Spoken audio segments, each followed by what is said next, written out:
আসসালামু আলাইকুম এভরিওয়ান। আশা করছি সবাই অনেক বেশি ভালো আছেন। সবাইকে আরো একটি নিউ ব্লগে ওয়েলকাম করছি।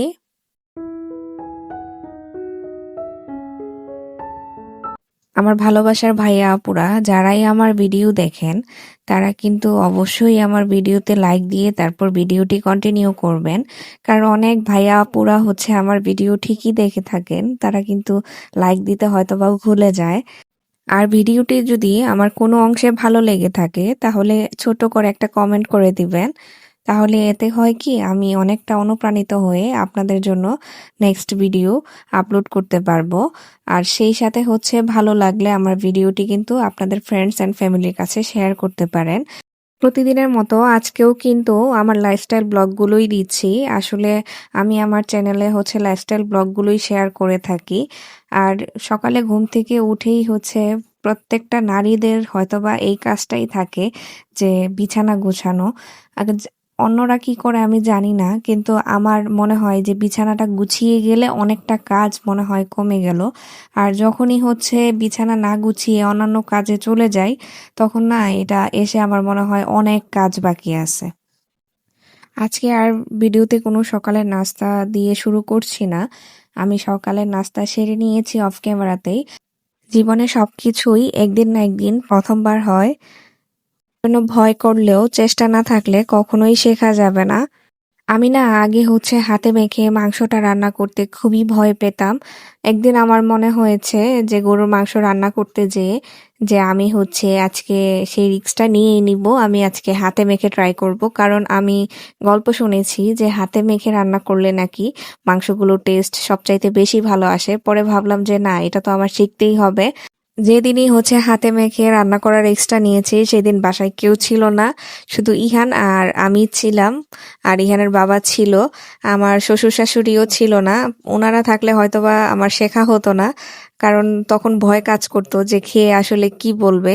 কারণ সব সময় দেখেছি মা রান্না করতে গেলে মানে গরুর মাংসটা হচ্ছে হাতে মেখে রান্না করে। আমার শাশুড়ি তো অনেক রান্না করে, সে দেখা যায় কুরবানি ঈদে হচ্ছে 15 কেজি 25 কেজি 20 কেজি এরকমও গরুর মাংস রান্না করে। কারণ আমাদের বাসায় যেমন খাওয়া হয় তেমন কিন্তু মা জিনিসটা হচ্ছে ফ্রোজেন করে রাখে সব সময়। কারণ মা সব সময় বলে যে ফ্রিজে মাংস উঠানো হলে সেটার টেস্ট হচ্ছে নতুনের মতো আর থাকে না তো। আর যেদিন হচ্ছে গরু কুরবানি করা হয় সেদিন যদি রান্না করে নেয় সেটার টেস্টই থাকে অন্যরকম, কুরবানির মাংসের একটা ফ্লেভারই থাকে অন্যরকম। এর জন্য মা হচ্ছে বেশি করে রান্না করে সব সময় বক্স করে হচ্ছে ডিপে রেখে দিত। পরে অনেক সময় দেখা যায় রান্না করতে ভালো না লাগলে বা শরীর খারাপ থাকলে বা দেখা যায় অনেক সময় হুট করে গেস্ট চলে আসে, তখন তো আর গরুর মাংস রান্না করা পসিবল হয় না। তখন বক্সটা নামিয়ে নিলে অনেক ইজিলি কাজটা করা যায়। তো মাকে সবসময় দেখতাম মা এতগুলো মাংস হচ্ছে হাতে মেখেই রান্না করতো। আমি জাস্ট দেখিয়ে যেতাম, কখনো রান্না করি নাই। পরে অল্প অল্প করে আসলে আমি শিখেছি। এখন মনে হয় যে না, আসলে আমি রান্না করলে হয়তো বা আমিও করতে পারবো। কারণ মা যে হাতে মেখে রান্না করতো, মশলাগুলো দিত, সেই আন্দাজটা এখন আমার চোখে আছে। আর যেদিন হচ্ছে আমি হাতে মেখে গরুর মাংস রান্না করেছি আমি কিন্তু প্রশংসিত হয়েছি। কারণ ইহানের বাবা যেহেতু বলেছে তার কাছে ভালো লেগেছে, এর জন্য আমি আরো বেশি সাহস পেয়েছি। এরপর থেকে আমি যতবার গরুর মাংস রান্না করেছি আমি হাতে মেখেই করেছি, আর সবাই খুবই অনেক পছন্দ করেছে।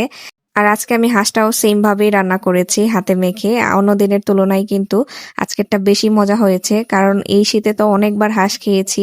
আমি সবসময় হচ্ছে এমনিতেই রান্না করতাম, কিন্তু আজকে ফার্স্ট টাইম হাতে মেখে রান্না করেছি। তো দুপুরে খাওয়া দাওয়া শেষ করে এখন চলে এসেছি।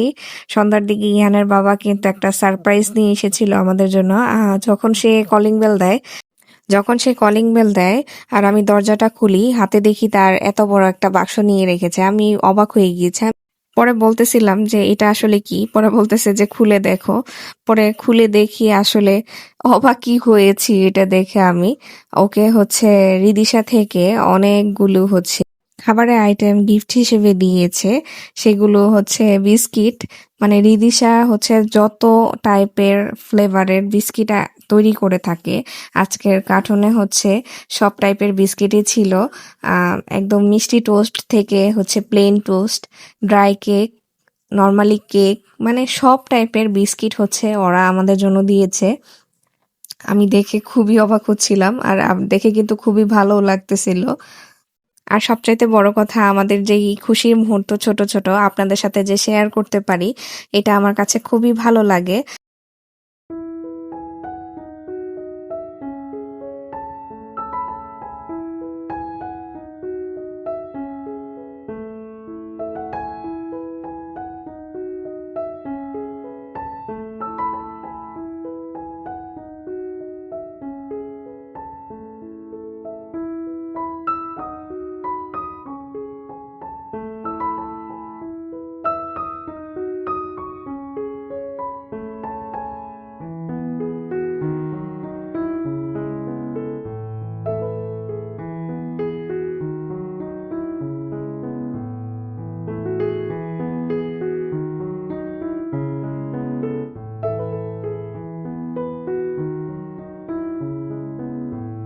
এইগুলো দেখার পর আমার ছেলে বেশি আনন্দিত হয়েছে। সে আমাকে হচ্ছে হেল্প করছিল।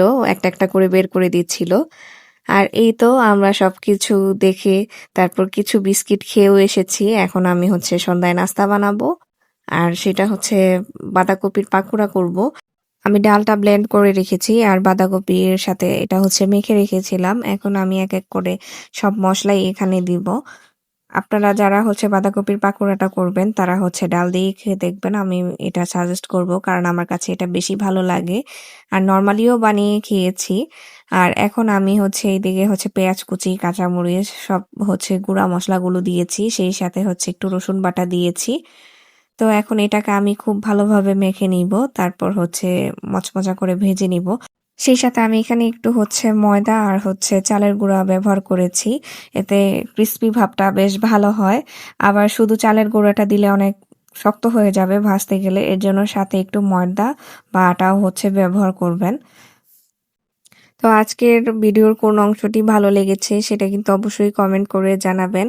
আজকের ভিডিওতে অনেক গল্প করে নিলাম আপনাদের সাথে। দেখা হবে অন্য আরেকটি ভিডিওতে। সবাই ভালো থাকবেন আর আমাদের জন্য কিন্তু অবশ্যই দোয়া করবেন। আল্লাহ হাফেজ।